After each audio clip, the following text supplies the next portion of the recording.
Well, the Patriots have made a selection at wide receiver after a trade down in the second round. Evan, they went and took Ja'Lynn Polk from Washington, part of an explosive offense that ended up in the college football national championship. What are your thoughts on Ja'Lynn Polk? There's a lot to like about the player and some of the comparisons we can get into here in a second. But I think the things that stand out with him on film are his play strength and his hands. This is one of the most reliable hands catchers in the entire draft. Has magnet hands, is what I would call it. And you can throw it up to him. He can go above the rim and win a jump ball. But what I really see with him is finishing through traffic and finishing with guys on him. You don't see a ton of separation, and we'll get into some of that here in a second. But I think the biggest thing what you see with this is that this is a very steady receiver for the Washington Huskies last year. At the Patriots, with Tyler Hughes now on staff as the wide receivers coach, have a lot of information on the player. So last night, they go with Drake May. They get the high upside quarterback. We're all jazzed up for that. Ja'Lynn Polk seems like more of a let's get on base with this pick, and let's make sure that we get somebody in here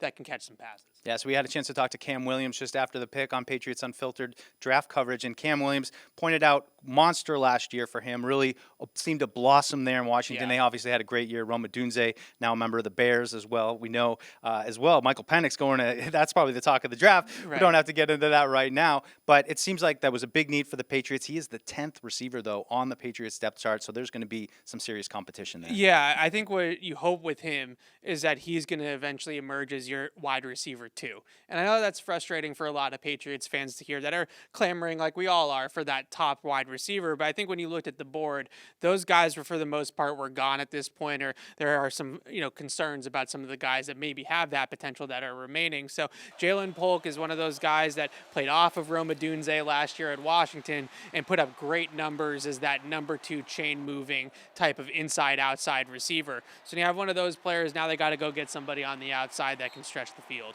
That's the way that I would look at it. It's not the sexiest of picks. It's not the most exciting of picks. But I think when you look at some of the guys that went ahead of them, Keon Coleman had some athletic traits that weren't great, 4.6 in the 40-yard dash.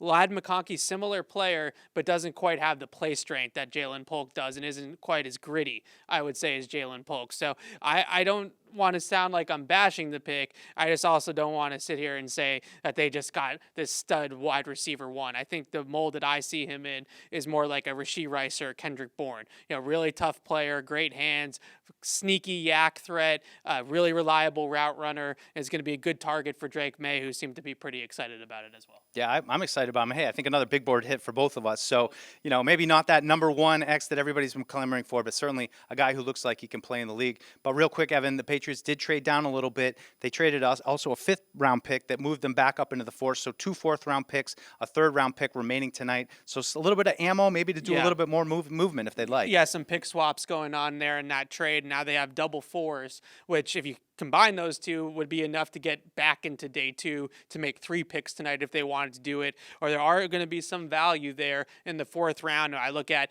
edge rusher, running back. Like those are where it might be where a run happens at those 2 positions that might not be top of the board needs for the Patriots, but are kind of those sneaky under the radar needs that maybe New England's looking at 2 players in the 4th round that can help them out. So Drake May last night, Ja'Lynn Polk here in the early 2nd round. The Patriots continuing to weaponize their offense.